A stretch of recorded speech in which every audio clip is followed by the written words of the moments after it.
ನಮಸ್ತೆ ಸ್ನೇಹಿತರೆ ನಿಮಗೋಸ್ಕರ ಒಂದು ಒಳ್ಳೆ ತೆಂಗಿನ ತೋಪು ತಗೊಂಬಂದಿದ್ದೀನಿ. ವಿಲೇಜಿಗೆ ತುಂಬ ಹತ್ತಿರದಲ್ಲಿ ಐತೆ. ಮೈಸೂರು ಟು ಚಾಮರಾಜನಗರ ನ್ಯಾಷನಲ್ ಹೈವೇಯಿಂದ ಒಂದು 3/4 ಕಿಲೋಮೀಟ್ರ್ ಆಗುತ್ತೆ ಸ್ನೇಹಿತರೆ. ಒಳ್ಳೆ ನೀರಾವರಿ ಲ್ಯಾಂಡು, 2 ಎಕರೆ 15 ಕುಂಟೆ ಐತೆ. ನೀಟಾಗಿ ಬಾಕ್ಸ್ ಸ್ಟೆಪ್ ಬರುತ್ತೆ ಸ್ನೇಹಿತರೆ. ಜಾಗ ಇದು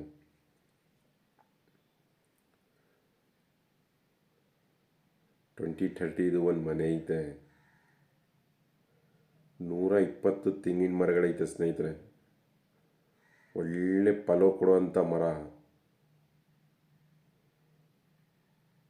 ಸಿಲ್ವರ್ ಮರ ಒಂದು 100 ಐತೆ.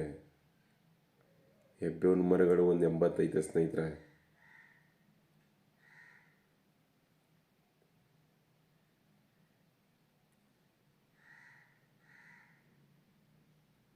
ಕೆಂಪು ಮಣ್ಣು. ಇದರಲ್ಲಿ 2 ಬೋರ್ವೆಲ್ ಐತೆ ಸ್ನೇಹಿತರೆ. 3.5 ಇಂಚ್ ನೀರೈತೆ 2 ಬೋರಲ್ಲೂ. ತುಂಬ ಚೆನ್ನಾಗಿದೆ ಜಾಗ ಇದು. ಜರ್ನಲ್ ಪ್ರಾಪರ್ಟಿ ಇದು. ಇದ್ರ ಬಗ್ಗೆ ಏನಾದರೂ ಹೆಚ್ಚಾಗಿ ಮಾಹಿತಿ ಬೇಕಾದ್ರೆ ಈ ಮೇಲ್ಗಡೆ ಕೊಟ್ಟಿರೋ ನಂಬರ್ ಕಾಂಟ್ಯಾಕ್ಟ್ ಮಾಡ್ಕೊಳ್ಳಿ ಸ್ನೇಹಿತರೆ. ಥ್ಯಾಂಕ್ ಯು ಫಾರ್ ವಾಚಿಂಗ್ ಸ್ನೇಹಿತರೆ.